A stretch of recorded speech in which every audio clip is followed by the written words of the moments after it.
E aí pessoal, começando mais um vídeo aqui do nosso canal It's Sunny Days.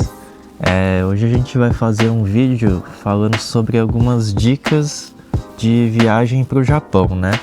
Como vocês puderam acompanhar, a gente fez uma viagem longa para o Japão, longa no sentido de distância, né? Num período relativamente curto, e foi meio corrido, então a gente queria passar algumas coisas que talvez ajudaria você a planejar sua próxima viagem para o Japão, ou se for sua primeira viagem também.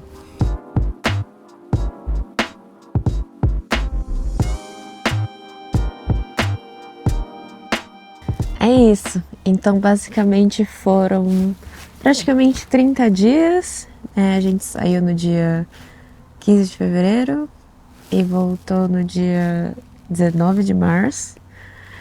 Deu um pouquinho mais de 30 dias, né, por conta da ida e vinda, né?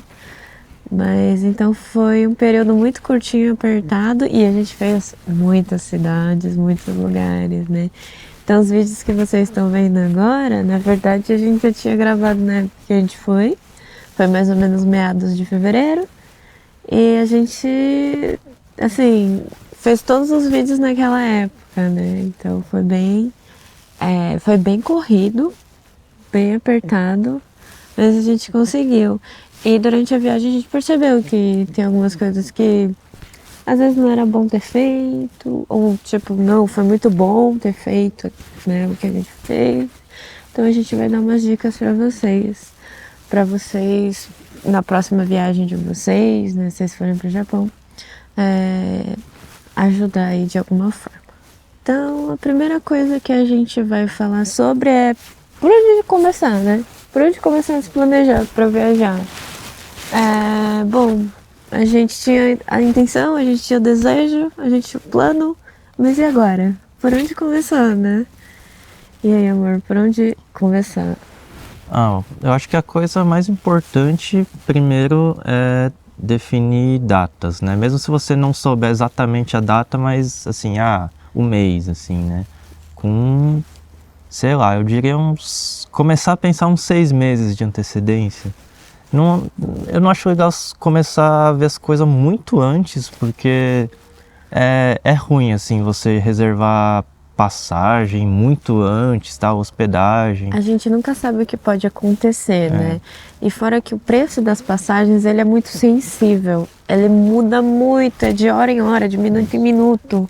Nem adianta muito ir, assim, querendo planejar muito tempo antes. Então, não é tão vantajoso você já reservar uma passagem meses de antecedência, porque vai mudando, assim. Às vezes, se reservar com 1 mês de antecedência é melhor do que reservar 6 meses antes. Com certeza. E assim, é bom saber a época do ano que vocês gostariam de estar no Japão, né? A gente escolheu o inverno, final de inverno, início de primavera. A gente não foi pra ver Sakura, né? O Sakura é a alta temporada, então a gente queria evitar a alta temporada, tanto dos próprios nativos quanto dos estrangeiros, então a gente não foi nessa época, mas é interessante pesquisar cada época do ano e ver quais são as atrações mais legais. A gente queria evitar o Sakura, então por isso que a gente foi um pouquinho antes. É isso, por exemplo, a gente queria evitar o verão também, que é junho, julho, agosto. Então, cada estação no Japão é bem definida e cada estação tem alguma coisa diferente e legal de se ver, sim, né? Com certeza. Assim, eu não recomendo muito ir no verão. Aí eu me pode falar com mais propriedade, porque o verão no Japão é brutal, muito mais que o do Brasil. Então, no Brasil já faz calor, você vai sair daqui para passar mais calor, morrer lá, ficar andando, suando, não aguentar ficar fazendo as coisas, não é legal. Gente, levar em consideração que a viagem do Japão anda e muito. Então, assim, no calor andando é mais difícil. Complicado. Agora, por exemplo, a gente, por mais que tenha ido no inverno, eu não gosto muito de frio, mas nesse sentido, acho que foi mais tranquilo de andar, de passear, né? O que eu recomendo é sempre primavera e outono, que são as estações intermediárias, aí elas são mais amenas, então não faz aquele calorzão, nem o friozão, então Não é nada muito extremo, assim, é bem mais tranquilo.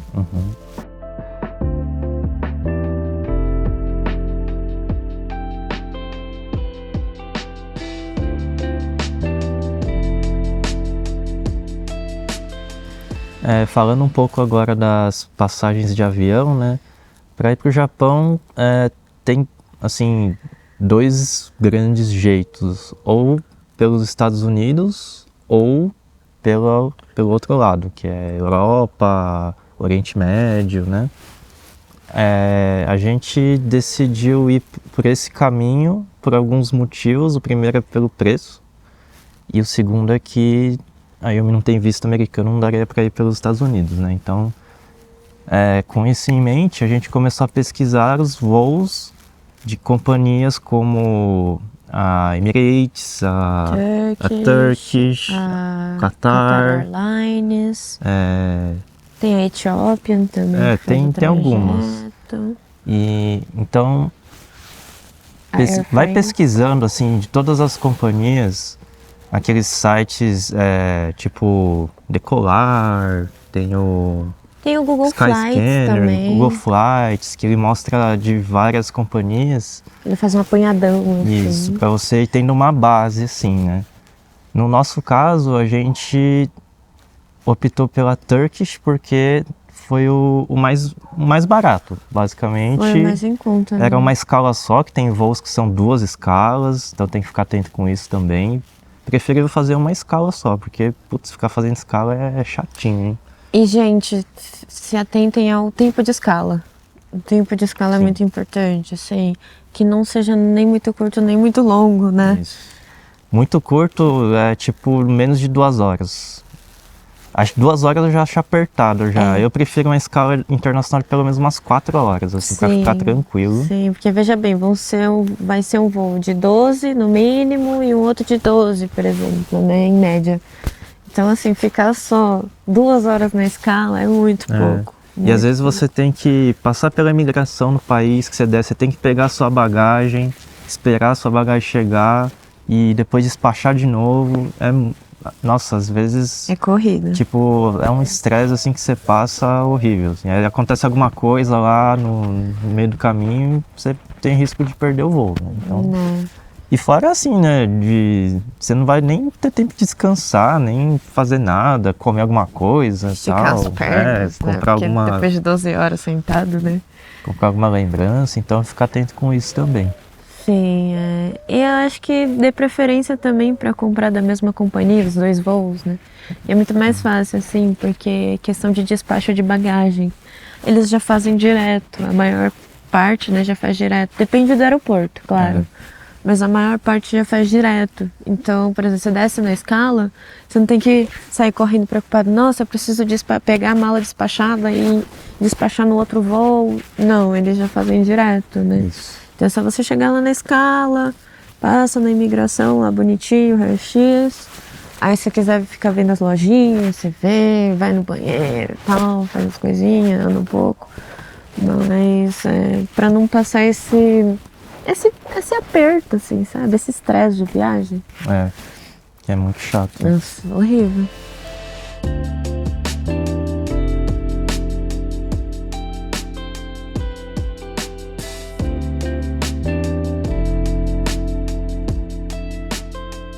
Então agora a gente vai falar sobre o que levar e o que não levar.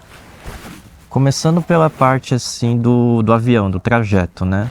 Se você nunca fez uma viagem longa de avião, tal, para outro país, principalmente para o Japão, assim, para viagem eu recomendo ir de calça, porque faz frio no avião. Não vai com uma calça tipo que precise de cinto, porque nos aeroportos você precisa passar no raio-x, você tem que ficar tirando o cinto, e aí coloca lá, depois tem que colocar de novo. Bota, nenhum calçado que é difícil tirar e colocar. Também é interessante levar escova de dente no voo, porque o voo é comprido, você vai fazer várias refeições durante o voo, vai chegar lá no aeroporto que você vai fazer a escala, você vai provavelmente comer alguma coisa e ficar 20, sei lá, 30 e tantas horas sem escovar dente é tenso, né? Então leva uma escova de dente legal e tal. Tem algumas companhias aéreas que fornecem, né, escovinha no kitzinho. Sim, assim, mas nossa, agora já tá bem raro isso e não dá pra depender disso, né? e é uma escova horrível, assim, de emergência da emergência, aquela escova, assim, uma pasta desse tamanho, assim, ó. Eu acho que assim, no meu caso, é muito particular meu, porque eu tenho problema respiratório, né, nariz, rinite, sinusite. O que eu gosto de levar? É um sorinho, é um soro fisiológico, só que ele tá tipo uma ampola, vende na farmácia, se não me engano, sei lá, são 5 ml, assim, um frasquinho. Eu gosto de levar aquilo lá pra colocar no nariz. Tem gente que gosta de colocar no olho também, né, pra dar uma lavada no olho e tal. Então, o soro fisiológico é muito, dá pra usar pra várias finalidades, né, pra limpar algum machucado e tal, então... Eu levo pra dar uma hidratada no nariz de vez em quando. Máscara, a gente gosta de usar máscara também durante o voo. Por mais chato que seja, o ar lá fica circulando o mesmo ar por 12 horas, no mínimo, seguidas. Então... E o bom é que ele consegue talvez manter um pouco da umidade aqui dentro da região. Então, máscara. E uma coisa que nos fez falta é fone de ouvido anti-ruído. Isso aí é meio... É um luxo necessário. Ai, gente, que não dá. fez muita falta, assim. Não dá, tipo, isso a gente não levou. Um negócio Isso pra a gente não você comprou e... tampar... Assim, eu tinha aqueles negócios que tampa o ouvido, assim, né? Mas se tiver um fone, qualquer coisa que tenha o noise cancelling, assim, é bom, hein? Recomendado, Nossa, faz gente, diferença. Faz muita Faz diferença. diferença. E uma coisa que eu gosto de usar também é aquelas almofadinhas de pescoço. Se o Adriano tanto faz, mas eu gosto bastante de usar aquela almofadinha, assim, né? Só que, enfim, isso daí eu acho que começa a ser bem particular também, né? Mas um item que eu recomendo bastante é o sorinho. Sobre a questão da mala em si, né? Tipo, o que levar na mala de despachos. Tentar menos é mais. Menos é mais, sempre. Essa é a filosofia, mas depende muito do período, claro, que vocês vão, né? Da estação do ano. A gente que foi no inverno, prefiro levar poucas roupas. Blusa, então, a gente levou, acho que foi uma blusa que a gente levou, um casaco grande. E acho que a gente levou na mão, se não me engano. Então, a gente levou muitas poucas roupas, até porque eu, por exemplo, só fui com aquela mala de bordo mesmo. Eu despachei a minha mala de bordo. Mas eu andei o Japão inteiro só com a malinha de bordo, aquela pequenininha, né? Então foram 3 blusas, assim, tipo, de manga comprida. É muito bom segunda pele. Segunda pele é maravilhoso no frio. Nossa, usem e abusem de segunda pele. O bom é que não soa tanto, né? Então dá para utilizar mais vezes a mesma roupa. Que mais? E fora que tem a questão de muito fácil, conveniente de qualquer lugar vai ter lavanderia, aquelas lavanderias de moedinha. Então nem precisa se preocupar em levar, por exemplo, vou fazer uma viagem de 20 dias, eu vou levar 20 trocas de roupa. Não precisa, ou 7 trocas de roupa, às vezes não precisa, pode levar um pouco menos, né? Importante é levar peças também não tão destoantes, sabe? Se você vai no inverno, não precisa levar uma bermuda, um shorts, né? E principalmente para quem vai ficar em hotéis, Airbnb não, mas hotéis, todos eles fornecem pijama, fornecem toalha, fornecem shampoo, condicionador, então não precisa gastar espaço na mala com esse tipo de coisa.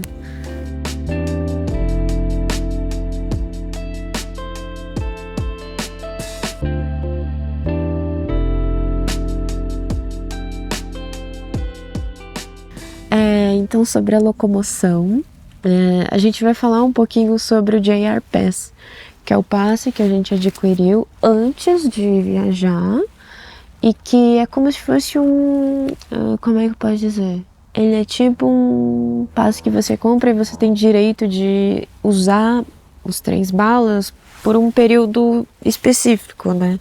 O nosso era 21 dias, né? 21. Nós serão 21 dias, a partir do momento em que a gente ativou o passe. A gente precisa ativar o passe e tudo mais. E esse passe, ele tem diversos tipos de, assim, modalidades.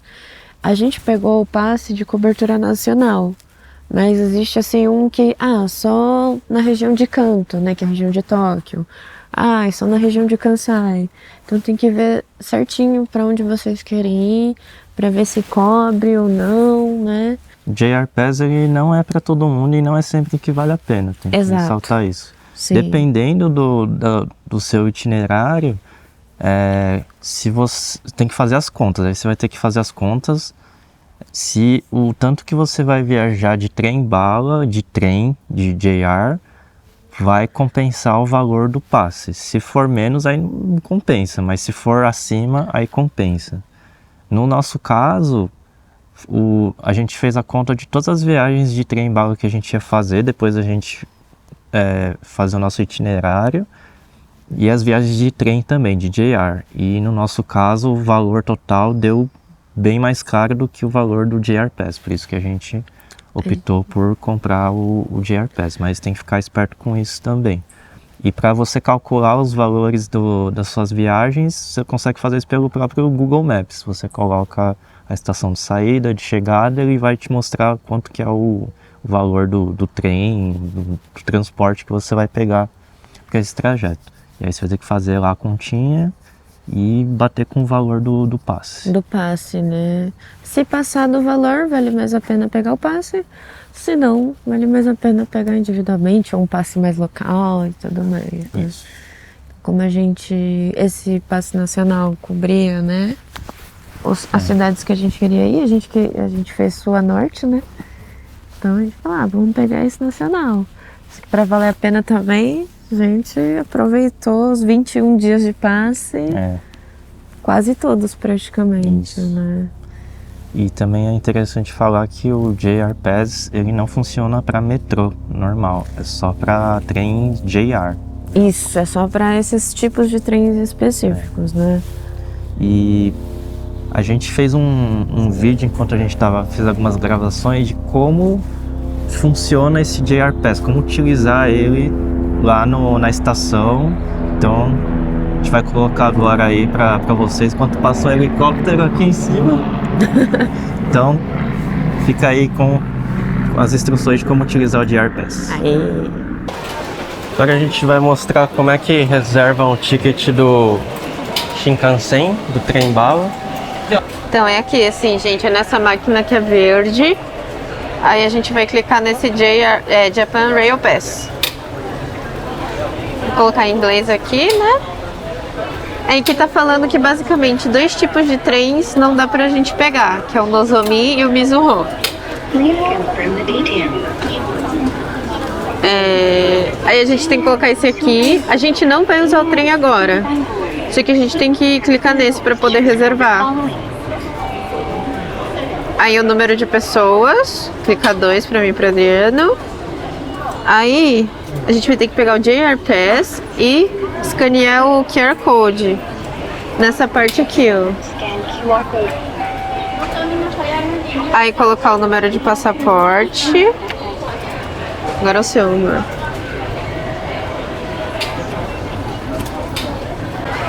Então vamos colocar aqui a estação que a gente vai sair, que é Hakata. Hakata. A estação que a gente vai chegar, que é Hiroshima. Cadê Hiroshima?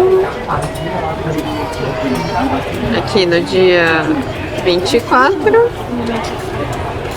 A gente vai colocar 6:03.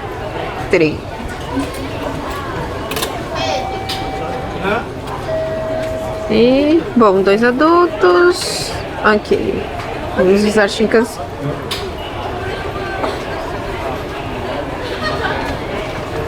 A gente vai pegar esse aqui, ó. Vai demorar 1h10 para chegar até lá. E o trem é o Sakura. A gente pode pegar. Então vamos lá. Selecionar esse. Confirmar. Aí aqui a gente vai pegar o assento normal, porque tem o assento executivo, assim. Pegar o normal. Aí aqui tá falando sobre bagagens extras, né? Ok, então a gente vai pegar esse aqui normal. Vamos ver. A gente vai selecionar no mapa. Aí aqui, gente, é interessante esses símbolos. O que tem vários círculos é o que está menos ocupado. O que está com círculo é que ainda tem vaga. O que tem o triângulo é que mais ou menos tem. E o que tiver xizinho não vai ter mais assento.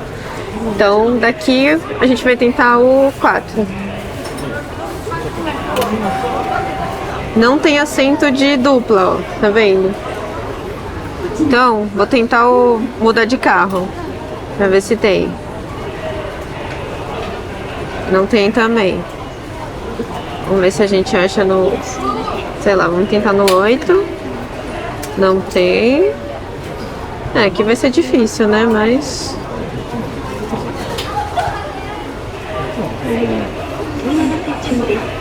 O que acontece? Se não tiver assento, vocês podem tentar não reservar e ir nos carros que são assentos livres, né?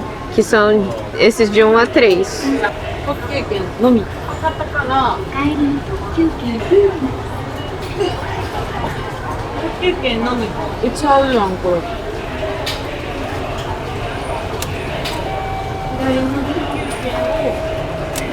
Now checking from way. Please take your ticket. Thank you. Aí sai assim o ticket. E aí durante essas viagens dentro da viagem, né, a gente teve que principalmente pegar o trem-bala e pegar voo. Também a gente foram 2 voos, né, nacionais. E a gente estava pensando, nossa, e agora, né, pra quem vai lá, qual será que seria a melhor alternativa e tudo mais, né? Vamos lá, então. O Shinkansen, o trem-bala, ele vale a pena se você for uma pessoa que prefere mais praticidade e tem menos tempo. Ele é mais prático, você só chega na estação, já sobe e tá ali, né? Agora, por exemplo, você pegar o voo nacional, ainda tem todo o trâmite, você despacha mala, se você tiver mala, tem toda a questão de limite de peso, Shinkansen. Ele tem um limite, assim, de quanto de bagagem, de dimensão, mas ele não tem um limite, assim, muito claro de peso, de bagagem, então... Por mais que, né, você carregando ali é chato também, né, carregar muito peso, mas é uma alternativa ali, né? Então, dependendo, às vezes até sai mais rápido você chegar no ponto de destino de trem-bala do que avião nacional, né? Do que voo nacional. Mas é isso, gente, é ver qual que é o foco, né? Porque às vezes... O preço é equivalente, às vezes o voo nacional é até mais barato, né? Ou sai mais caro, então precisa ver. Então, por exemplo, eu e a Adriana, a gente chegou no Japão em Haneda, ficou um dia em Tóquio, e depois logo no dia seguinte a gente já desceu lá para Baixão, lá para Kagoshima. Para fazer esse trajeto Tóquio-Kagoshima, seria mais rápido fazer de voo nacional. Por isso que a gente até a nossa hospedagem, a acomodação foi perto do aeroporto, para que no dia seguinte a gente já tomasse o voo e já fosse lá para baixo. Mas suponhamos, às vezes você quer fazer o trajeto Tóquio-Osaka, né, que é bem comum esse trajeto. Às vezes vale mais a pena fazer de trem-bala. Aí vai do preço, o que tiver melhor e do seu tempo. Mas quando a distância for muito longa, vale mais de avião, porque com certeza. É bem mais rápido. Com certeza. E muito mais barato comparado com todo esse trajeto de trem-bala. Trem-bala é caro. É caro. É caro e depende da distância também, né? Porque assim, se for Tóquio-Osaka, demora mais ou menos umas 3 horas. Então acho que se for avião, vai dar mais ou menos o mesmo tempo, até mais, né? Dependendo. Não de voo, mas só tipo, todo total, né? De ir para aeroporto, despachar mala e tal, acho que deve dar a mesma coisa, né? Então, às vezes, Tóquio e Osaka vale mais a pena de trem, mas tem que ver, Tem que né? ver. Então, por exemplo, também o outro voo nacional que a gente pegou, que foi Hokkaido, Tóquio, né? Quando a gente tava voltando. Assim, foi bom, porque se a gente fizesse esse trajeto de trem bala, demoraria muito mais, né? Isso é muito mais caro também. E sairia muito mais caro, né? Então, o legal do Japão é que tem milhares de alternativas de transporte. A gente só não consegue falar de carro, de aluguel de carro, porque não é possível com as nossas carteiras, né, dirigir lá no Japão. Mas seria uma alternativa também, para quem pode dirigir por lá, né? Sim.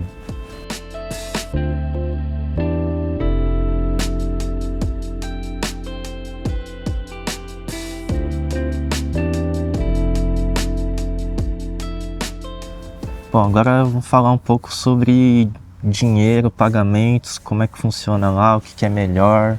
Hoje ainda eles usam bastante nota, moeda, então é bom não, tem que levar um pouco de dinheiro em espécie saindo daqui, ou se você tiver um jeito de sacar por lá, aí você vai ter que ver o que sai melhor de taxa, essas coisas, conversão, mas tem que isso também. ter dinheiro em espécie no Japão, sim. Porém, hoje, atualmente, estamos falando agora de 2020 e poucos para frente aqui, eles estão já usando bastante cartão, igual a gente aqui no Brasil, né? No nosso caso, a gente usou o cartão da Nomad, é aceito lá no Japão, não tivemos nenhum problema. Inclusive, você pode usar até pelo celular, assim, pelo aplicativo tal de tap, né, que eles falam. Uhum. É que é por aproximação, né? Você não precisa do cartãozinho físico de plástico, né? Só fazer esse por aproximação e tudo mais. E lembrando que essa questão de dinheiro mesmo, a necessidade de ter dinheiro, por exemplo, é no templo, nos santuários. Eles não aceitam pagamento de cartão. É sempre a notinha, Sim. dinheiro. E outro ponto onde a gente talvez tenha sentido bastante necessidade é em ônibus. Ônibus, assim, municipais e tal. Tinha alguns que até aceitavam, né, amor? Alguns aceitavam cartão, mas alguns era só na moeda. E você vai, por exemplo, você vai lavar roupa, você precisa ter moeda lá para pagar a máquina. Lavar roupa, também algumas a gente coisas sentiu assim, falta. você precisa ter moeda às vezes, nota, então... Então, E fora se, sei lá, se acontecer algum problema com o seu cartão não passar na máquina, alguma coisa, você precisa ter um dinheirinho lá para pagar, então... Então, 3 pontos onde dinheiro realmente é necessário. Para templo e santuário, né? Tanto quando a visitação, às vezes até eles deixam você pagar por cartão, mas é mais assim, se você quiser comprar amuletos, que são os omamores, se você quiser fazer o omikudi, né, que é tirar a sorte, isso tudo é com dinheiro, né? Os transportes foi muito assim dividido. Teve lugar que a gente conseguiu pagar com um cartão de transporte mesmo, né, que a gente tinha. É um cartãozinho tipo cartãozinho de débito, que a gente coloca um esse dinheirinho. cartão é o IC Card que eles falam, tem vários lá no Japão. Ele é tipo um cartão de ônibus aqui que a gente tem no Brasil, mas ele serve não só para ônibus, tipo estação de trem para passar na catraca. Você pode fazer algumas compras com ele também. Então, alguns lugares, algumas lojas até aceitam, algumas máquinas de bebida aceita, dependendo.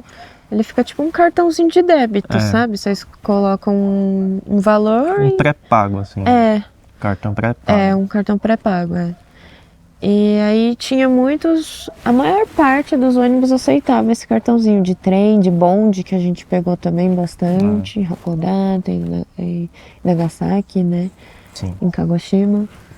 Mas teve alguns lugares que não aceitava. Então era bom sempre ter uns trocadinhos assim, sabe? Umas moedinhas.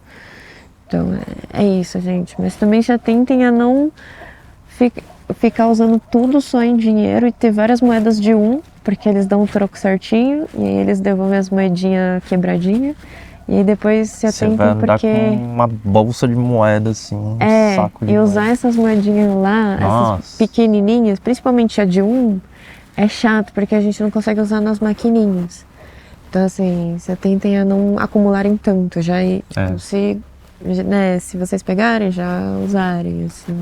Atualmente, assim, o que der pra pagar com cartão, assim, faz um cartão. Sim. Evita usar dinheiro só quando precisar mesmo.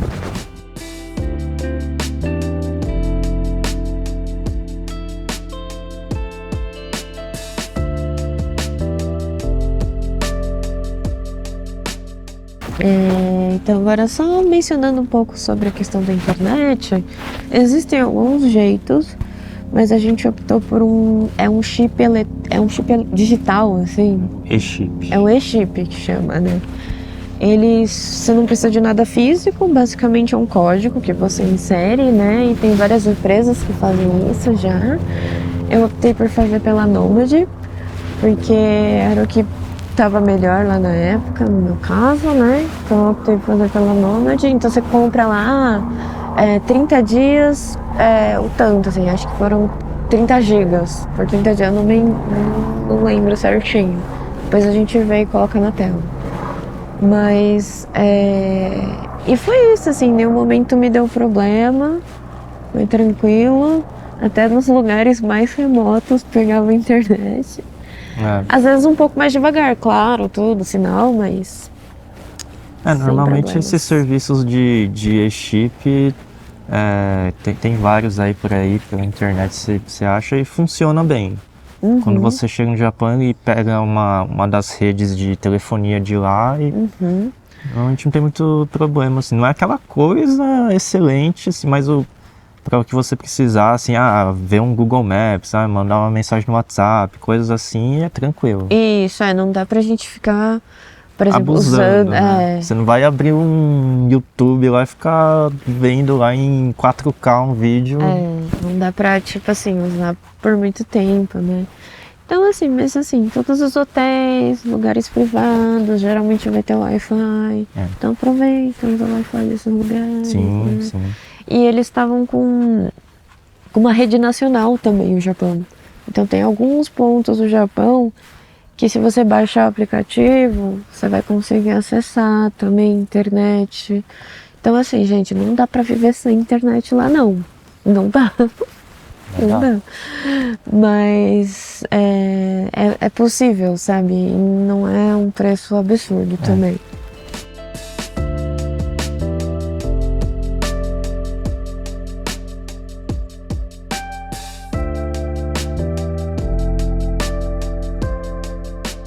Outra dica importante, gente, é meio divisor assim de opiniões, mas a gente antes de viajar, a gente contratou um seguro viagem.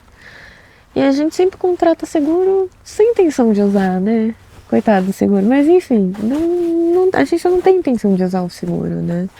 Mas foi muito bom, gente. Foi muito maravilhoso. Vou relatar um pouquinho do que aconteceu comigo. Antes de ir pra viagem, eu já tava com problemas estomacais. Então eu já tava fazendo tratamento. E aí eu esqueci de levar as doses necessárias de remédio.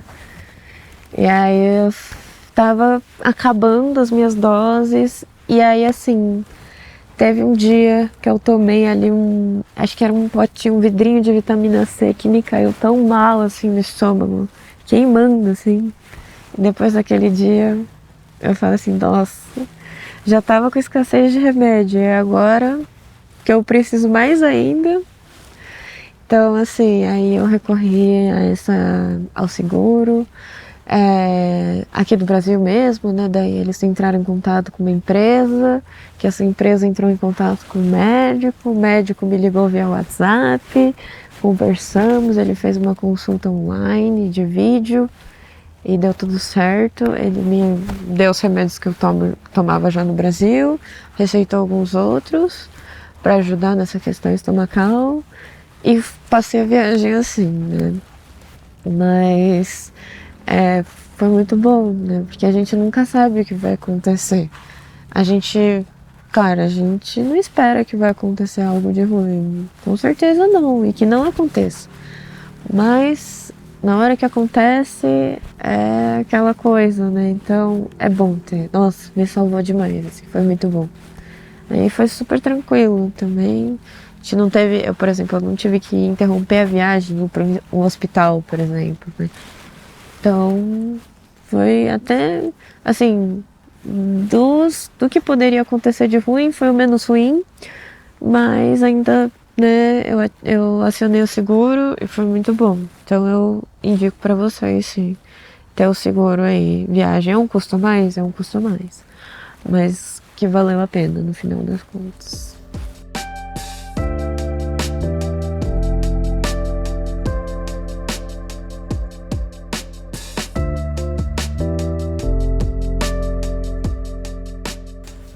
Agora falando um pouco da parte de acomodação no Japão, né? O que vale a pena, o que não vale, como que a gente fez, que a gente optou. No nosso caso, como a gente estava viajando bastante de trem-bala, a gente optou por escolher acomodações que ficassem próximas das estações do trem-bala. E dentro disso, a gente foi pesquisando, lógico. Normalmente a gente pesquisa por hotéis e Airbnbs, tem bastante no Japão. Na maior parte dos casos dessa viagem que a gente fez, estava valendo mais a pena hotéis. Tem bastante hotéis perto de estação, então talvez pela quantidade tinha algumas ofertas muito, muito boas e hotéis bons. Então a gente optou por ficar mais em hotéis. Mas precisa tomar um certo cuidado com isso. Nem sempre uma acomodação que é próxima da estação, em frente, vai ser boa. Você tem que prestar atenção, ficar esperto. Que nem aconteceu com a gente em Osaka.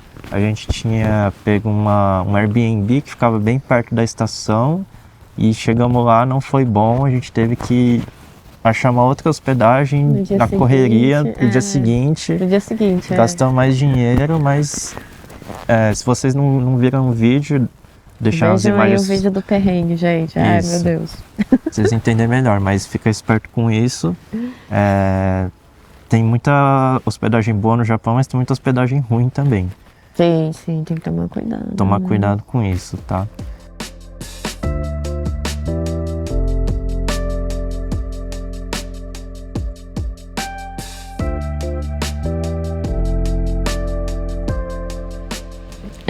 Sobre a questão da alimentação, isso é muito individual, claro, né?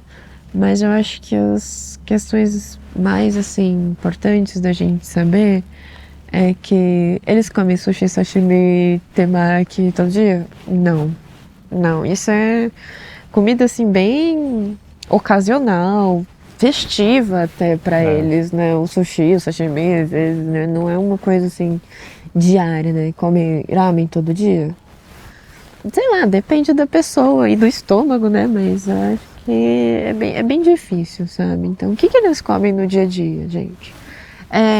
A gente chama de teishoku, né? Que seria mais ou menos nosso PF, nosso prato feito. Então, vem uma porção de arroz, uma proteína, então vai vir alguma coisa frita, tipo carne de porco frita, frango frito, karaage, né? Um hambúrguer, que o hambúrguer que eles comem é aqueles hambúrguer tipo uma almôndega assim no prato. Enfim, uma proteína, um pedaço de peixe grelhado, de salmão. E vai vir um misoshiro, uma sopinha, uma salada e uma conserva. Geralmente, essa é a base, assim, né? Digamos assim, das refeições, tanto almoço e janta, né? Mas é claro que a gente, como estrangeiro, vai lá, às vezes não está muito habituado com esse tipo de alimentação, né? E aí, o que a gente come? Onde a gente comer bem e barato. Isso que importa, né? Bem e barato, né? A gente foi no vídeo de Hakodate, a gente foi num restaurante chamado Saizeria. Ele é um restaurante com temática de comida italiana, digamos assim. Acho que ele seria um restaurante bem fácil, assim, pra gente se adequar ao nosso paladar. já que a proposta é ser comida italiana, então é massa, é pizza, saladinhas, então assim, é bem fácil da gente comer e tal, né? Um outro restaurante legal foi o primeiro que a gente foi, logo que a gente chegou, que é o Gasto. O Gasto é legal. O Gasto também tem vários pratos que pro paladar brasileiro é bem comum, assim. Então, Sim. são pratos que nós brasileiros estamos mais acostumados, né? Tipo carne grelhada, Arroz arroz, branco. aí tem milho com umas ervilhinhas, tem batata frita, Sim. sabe? São alimentos mais comuns pra gente no nosso dia a dia, né? E vale ressaltar que esses dois restaurantes são bem, assim, o custo é até mais barato que os restaurantes aqui, gente. Convertendo, né? Sim. Então a gente comeu muito bem e por um preço muito bom. Sim. Né? A gente fica revendo os vídeos e a gente fala, nossa, como a gente pagou barato em tal coisa, né?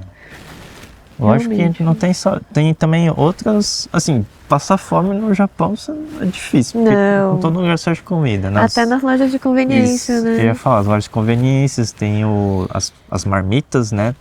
O supermercado tem também. Ah, no mercado, quando pega horário de promoção, gente, chegando assim, 5, 6, 7 horas da noite, eles vão colocando promoçãozinha, vão tirando os preços originais e vão colocando um desconto progressivo. Então, primeiro eles colocam ali 90% de desconto. Colocam 10% de desconto, depois 20%, aí vai aumentando até 50%. Mas quando chega em 50%, quase já não tem nada, né? Mas é bom, assim, se vocês estiverem perto de mercados, às vezes vale a pena comprar a marmita no mercado e não no Combini. O Combini é um pouco mais caro, né? Outra dica é, tipo, salgadinho, bolacha, biscoito, esses snacks, né, que a gente chama de okashi. É mais barato em farmácia, gente. Por mais doido que seja, na farmácia vende bastante comidinha e tende a ser mais barato também nas farmácias.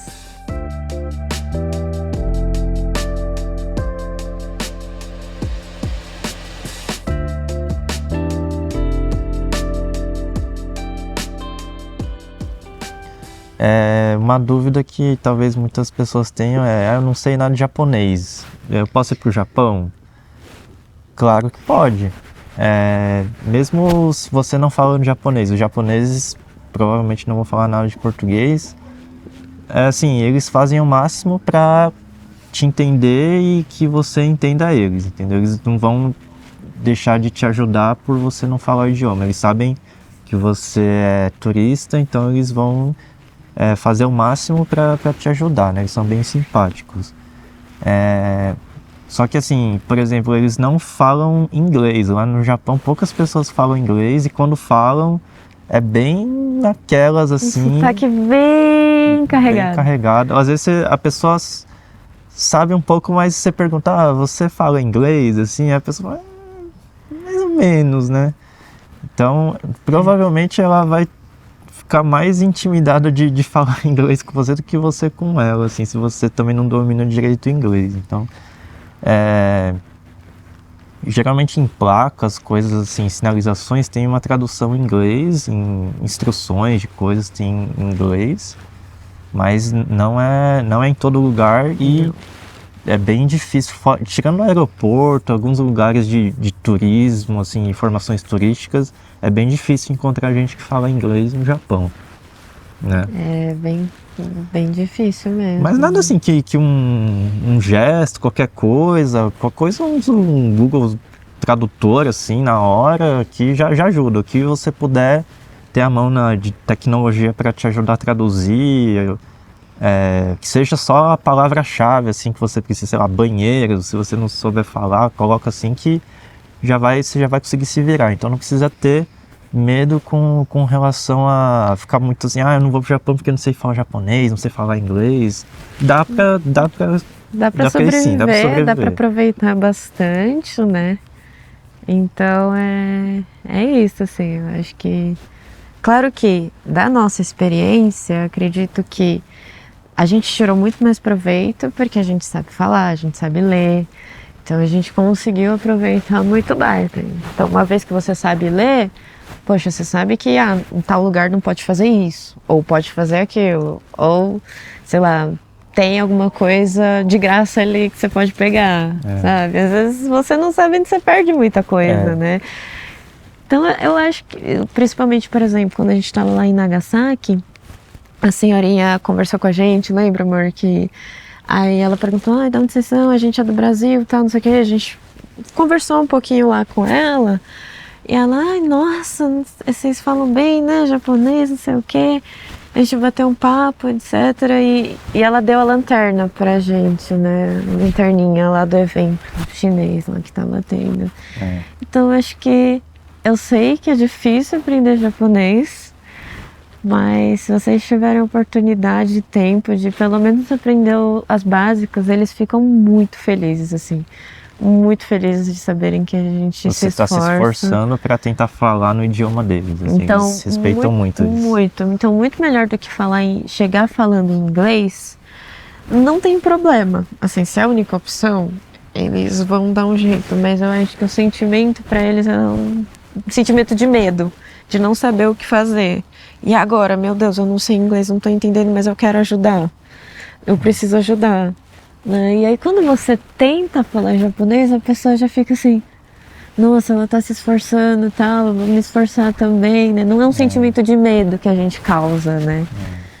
Então eu acho que assim, não tem problema não saber o idioma. Eu mesmo não sou fluente nem nada, entendo algumas coisas, mas você sabendo um pouco do idioma, a sua experiência vai, assim, se elevar muito. Muito mais. Você vai aproveitar muito mais coisas. Aprender muito mais coisas, até comunicação. Às vezes você conversa com alguma pessoa aleatória, assim, sabe? Que nem a senhorinha lá do restaurante, então...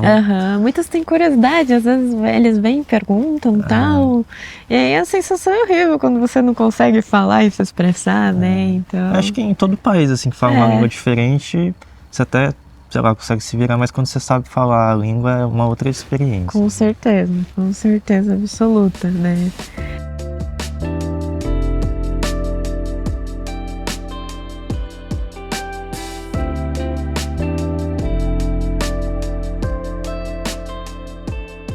E sobre algumas condutas sociais, né? Então, por exemplo, no trem a gente não pode falar no telefone, não pode falar em voz alta. Então, assim, dica, gente, um dia eu tava com meu celular, eu só ia escutar um áudio do WhatsApp. Então, eu fiz assim, como se eu estivesse falando no telefone. E o guardinha na hora passou ali e ele me repreendeu, ele falou comigo, ele falou, olha, não pode usar o telefone celular, né? Então, assim, nem escutar o áudio, não pode, porque senão eles vão pensar que você tá falando no telefone lá, né? Então, assim... respeitar todas as regras lá, do jeito que elas deveriam ser seguidas, na verdade. Por exemplo, não atravessar a rua no meio da rua, esperar o semáforo de pedestre abrir para atravessar, coisas assim, né? Que é óbvio, mas no Brasil a gente não faz, né? Se não tá passando nenhum carro, a gente vai lá e atravessa, não é? Lá não pode fazer isso. Respeitar todas as sinalizações de trânsito, essa questão dos trens, acho que a conduta dentro do trem é bem diferente daqui, então não pode comer também, mesmo em ônibus também, transportes. Se for comer, alguma coisa bem pequenininha. Que não faça barulho. Que não faça barulho, que não tenha um cheiro forte. Você não vai abrir um Cheetos, um Cheetos bola ou amarelo. Não pode.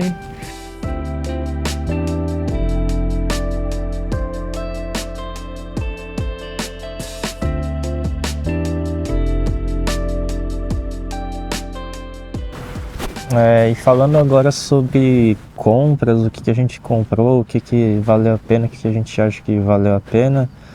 Bom, a gente não comprou muitas coisas, né? A gente não foi pro Japão com esse intuito, mas muita gente vai pro Japão com o intuito de comprar um monte de coisa lá e tem muitas coisas legais, sim. É bem legal as comprinhas lá. Sim, de tudo, assim, tudo lá tem, desde de eletrônicos até roupas, assim, é bem legal, tem coisas exclusivas de lá.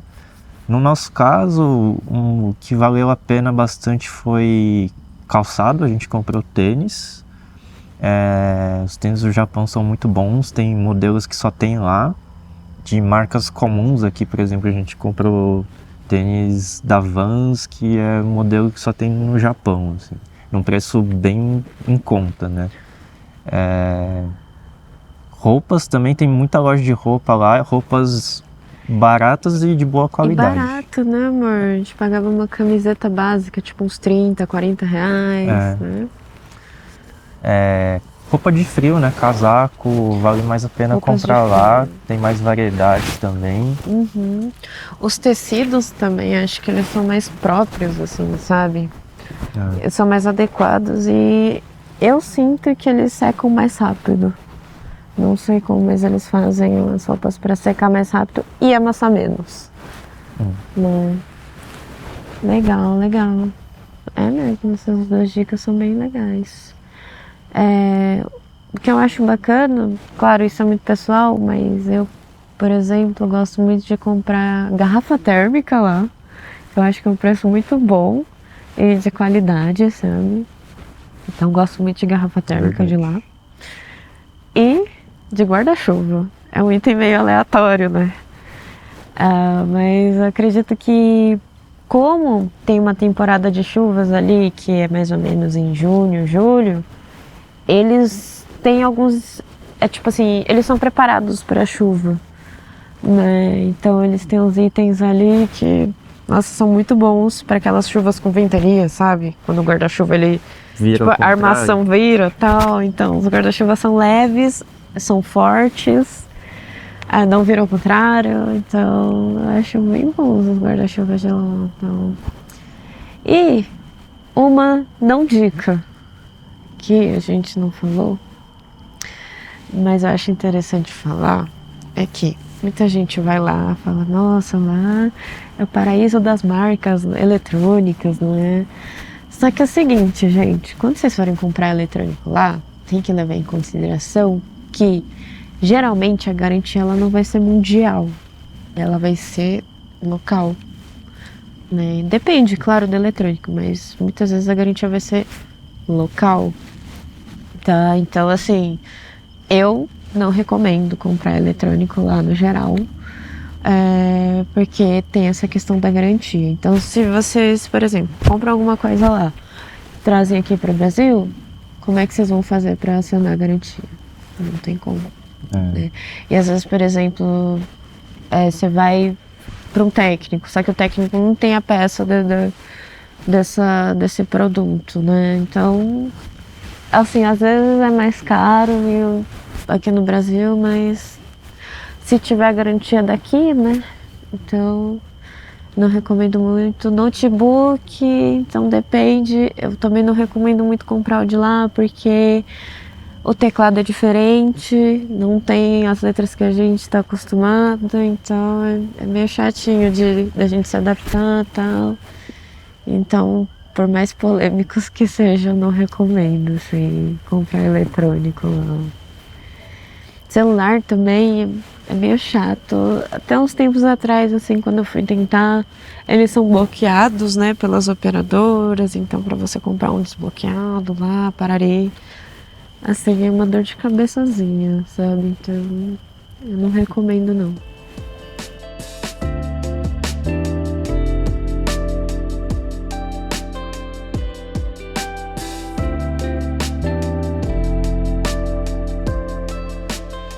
Então é isso, pessoal. Essas foram algumas dicas, né, que a gente poderia sugerir para vocês, se vocês nunca foram para o Japão ou já foram e, sei lá, estão procurando faz tempo que não vai, estão procurando alguma dica aí de alguém que foi recente, né? A gente falou de algumas coisas só, senão esse vídeo ia ficar gigantesco. Nossa, você dorme. Mas assim, se vocês têm alguma dúvida de alguma coisa que a gente não falou aqui, ou quer que a gente se aprofunde mais em algum dos assuntos, deixa um comentário aí que a gente pode ver de fazer uma segunda parte desse vídeo ou só de um tópico específico. Com certeza. Beleza? Então, se você assistiu até aqui, gostou do nosso vídeo, deixa um like aí. Se não assistiram nossos vídeos do Japão, que a gente falou bastante nesse vídeo, tem lá a playlist montada com todos os vídeos, dá pra maratonar lá. Assistam a saga, gente. Tá muito legal, vocês veem em detalhes como foi nossa jornada aí. E é isso, então a gente se vê no próximo vídeo. Não esquece de se inscrever no canal. Sim, se inscreve no nosso canal, gente, pra ajudar a causa aqui. Então é isso, pessoal, a gente se vê no próximo vídeo. Valeu, Valeu, gente. até a próxima. Tchau, tchau.